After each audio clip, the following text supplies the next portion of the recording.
storytelling in Euregional 3D project Terra Mosana. We are recording, sorry Eric, we're recording Eric's presentation, so if you don't want your faces to be part of the the recording, please switch off your cameras. Thank you so much. When everyone can see Harrison Ford and not my notes, it is okay? Is that? Yes. Okay, thank you. Thank you all for being present, although it's in a virtual way. My name is Eric Wetzels. I'm an archaeologist born in Maastricht, and I work for the municipality of Maastricht as a researcher and policymaker on cultural heritage. I will give a short presentation on digital storytelling and the way this was used and adapted in Terra Mosana. Terra Mosana is a European project positioned in the heart of the Euregional Rhine. It's not a political project, nor is it related to the European Union. It is a European project in which European Euregional history is described, digitized, and presented. It shows Europe in its essence, a complex history very much interwoven with cross-border characteristics and many still remaining relics. The Euregio is an area proud of its heritage, with many museums, a nice and open landscape, with people who enjoy the good life, and it is situated at the periphery of three nation states, the Netherlands, Belgium, and Germany. This Euregio has a shared history, but is now divided by strict borders. Terra Mosana is a collaboration between municipalities, universities, museums, heritage sites, and citizens. Cities involved are Aachen, Jülich, Leopoldsburg, Liège, Maastricht, and Tongeren. The goal is to do research on and to explain the common and shared identity of some major cities of the Euregional Rhine. We do that by 3D digitizing its remains, by reconstructing and remodeling these remains, and by developing a narrative structure which fits for a proper use for inhabitants, tourists, adults, children, and students alike. Digital storytelling is much used in education, on YouTube, and on the internet in general. It is used to tell, show, transmit, and transfer information or to give instructions. For this use, short, concise, and transmittable information is necessary, combined with images, sound, video, and the possibility to react and interact. Heritage specialists can learn from this approach, which is much in use in marketing and communication business. Digital storytelling and virtual reality is not only a matter of using technique. For most, it demands a new way of telling a story. It demands new narratives. That is what my presentation is about. Heritage specialists should learn from digital storytelling because this is the way it was done, just shouting out, and still will be done when nothing changes. Archaeologists and historians are used to transmit information. That means tell what they know, not tell what others want to hear or want to learn. It is a one-way communication system. Heritage specialists are often just sending out information. Often they also fix new information or results in books. That has nothing or little to do with communicating with an audience.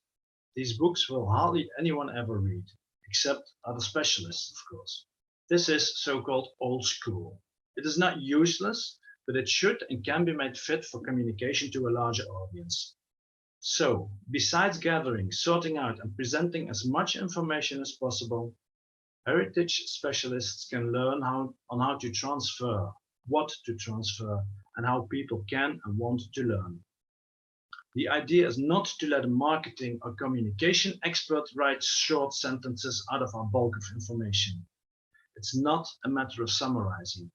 My goal was to develop a new way of doing research, which immediately brings new consumable information. The methodology.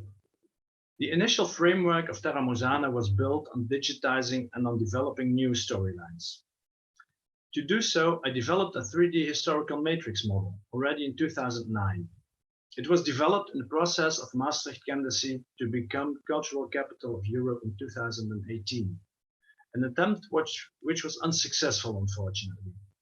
An article on the specific matrix model can be found on Academia.edu. Center point of the model is not to use as much information as possible, but as little as possible. Be selective. Select historical information on specificness and distinctiveness. Think about what is really distinctive.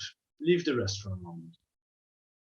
The second very important part is to focus on and describe the interconnectivity between people, to describe the interdependencies between towns, the relationships and the complementarity amongst places and themes differed in time based on these distinctivenesses. That's not as easy as it sounds, but it forces us to think about historical processes influencing each other. I'll give you one example. When Maastricht was besieged by French troops in 1748, this was not a story about Maastricht, but a story about the Euregio, because the whole of the Euregio got involved in this siege. The Euregio was plundered and put to ransom. The most important effect was not the siege itself, but the consequence of this siege for the surroundings. These surroundings suffered more of the siege than Maastricht itself did. To be able to select the proper topics for our storylines, we deliberated several times on what themes to use, specific for the common history of this Euregio. In a very short overview, I will name the 13 themes chosen. Mobility and migration, war and peace and fortifications, central places, religious and political infrastructure, craftsmanship and urbanism, resources and innovation, language and immaterial heritage. These themes were supported by a selection of storylines. This list is too long to name in full, so I'll just mention a few. Storylines on the murder of Bishop Lambert in Liège in 700 AD, the sieges of Maastricht in 1748, the Spanish 16th century in Jülich, the transition from Roman into Merovingian Tongeren, the Carolingian Dome in Aachen, and the start of the ending of the Second World War in Leopoldsburg. We chose pretty well-known persons, so-called icons, and locations to make it recognizable and accessible for everyone. We chose unexpected perspectives to make it attractive and fresh. Of course, the relationship with digitized existing remains, buildings, churches, town halls, archaeological excavations, and subterranean gallery systems was included. In total, more than 11 elaborate digitizations have been developed, with many more accompanying storylines. The Dome in Aachen, the Citadel in Jülich, the reconstruction of the start of the Operation Market Garden in Leopoldsburg, including a virtual reality tour inside an Allied Spitfire on its way to bombard German troops, the Archeoforum and the Cathédrale Saint-Lambert in Liège, next to the old town plan of Liège, the town hall, the subterranean gallery system, and the 270-year-old mall from Maastricht, and to end with the excavations in Tongeren and the model of the Roman and Merovingian town. Now over to the theoretical backgrounds of digital storytelling. Digital storytelling was developed in the earliest days of the computer age and the internet. Already in the 1990s, Joe Lambert started with others in Berkeley, California, the Center for Digital Storytelling. This center defined the 7 elements of digital storytelling, which combined bring a successful digital storyline. The 7 aspects of digital storytelling are listed up on the slide. Center point of this list is to emphasize with the consumer whom you want to reach out to. Digital storytelling is also often used in educational surroundings. It brings a lot of benefit for students as well as for teachers.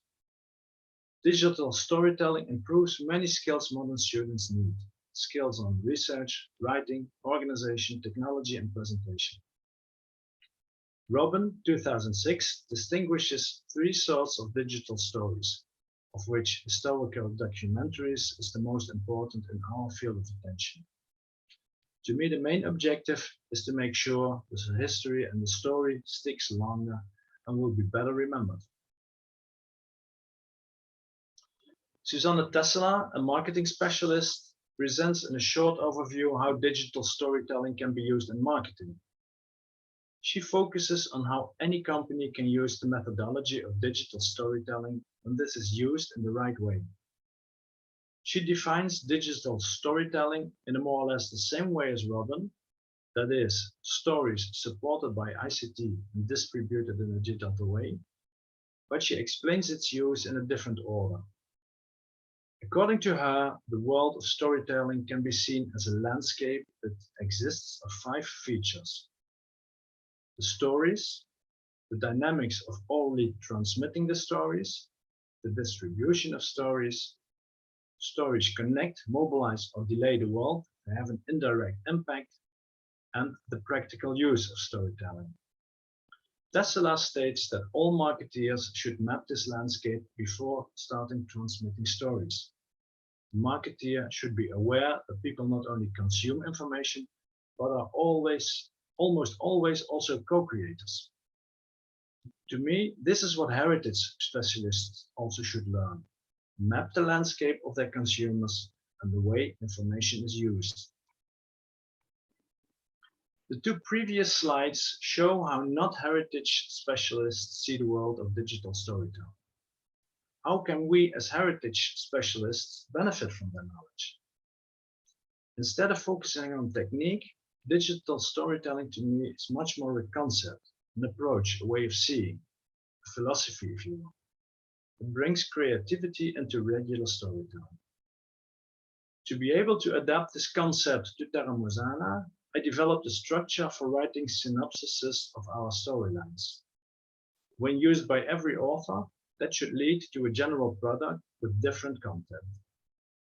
The main structure of such a synopsis is as follows: describe the subject and its context, present the historical information, present the different perspectives within the Euregional using the developed methodology, and to end with describe the integral result, the overlap, the gaps, the inconsistencies, the similarities, the differences, the interconnectivities, and the interdependencies.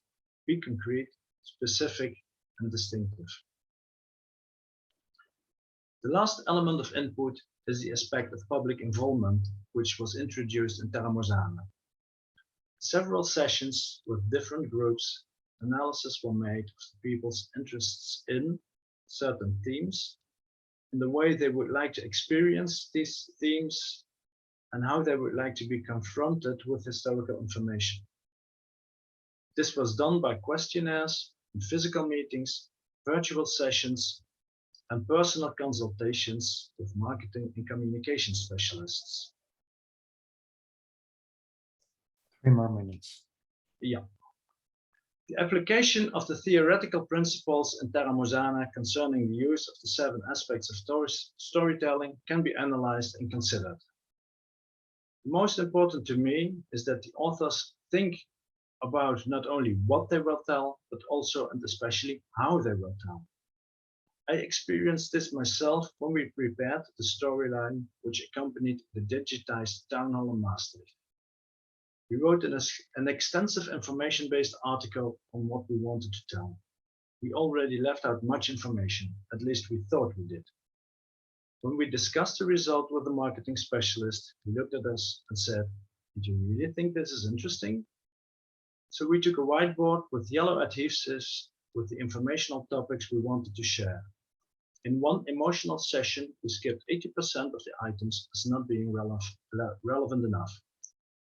Disappointed as we were, we left, but the end result of the virtual town hall tool still holds enough information for regular customers, tourists, and inhabitants. You can check it on the internet. In the end, it was satisfying. The practical use of the theoretical principles and the public approach in Terra Mosana can also be measured. I checked the storylines on 3 aspects: the use of the methodology, the integral approach, and the use of focus groups and storytelling principles. You could also say, I checked the attention of Terra Mosana for the consumer with the underlying question what and how he or she wants to learn. In Terra Mosana, we expect to deliver at least 18 storylines. I preliminarily estimated how many will fulfill to the theoretical requirements. That is shown in the table. A general score of 78% is expected. The other storylines have not failed, but I expect they will not live up to the agreed theoretical requirements. But also these storylines are written by experts and will be interesting to read and use. Important note, the number in the tables are preliminary estimates and will be evaluated by the end of the project. To end with, some conclusions. What is necessary to achieve the expected results of Terra Mosana digital storytelling? First, discipline and selection, and above all, the distinctiveness of the presented information. Second, intense exchange with the surrounding areas, cities, and colleagues. Third, an open mind and a willingness to emphasize with the users and not just wanting to continue sending out as much information as possible. We need discipline, whether that is reached by stick or carrot. The shortest evaluation of Terra Mosana concerning the proper use of storylines is this. Did it work? Yes. Was it useful? Yes. Was it satisfactory? No. 78% is not enough, not to me. We seem to need more discipline, maybe a whip to make everyone do what is agreed on. Dear listeners, an article on this matter is being prepared at this moment. It will be available via Terra Mosana, via Academia.edu, or directly via me. Thank you for your attention. Thank you. Thank you very much, Eric. And thank you for presenting such a nice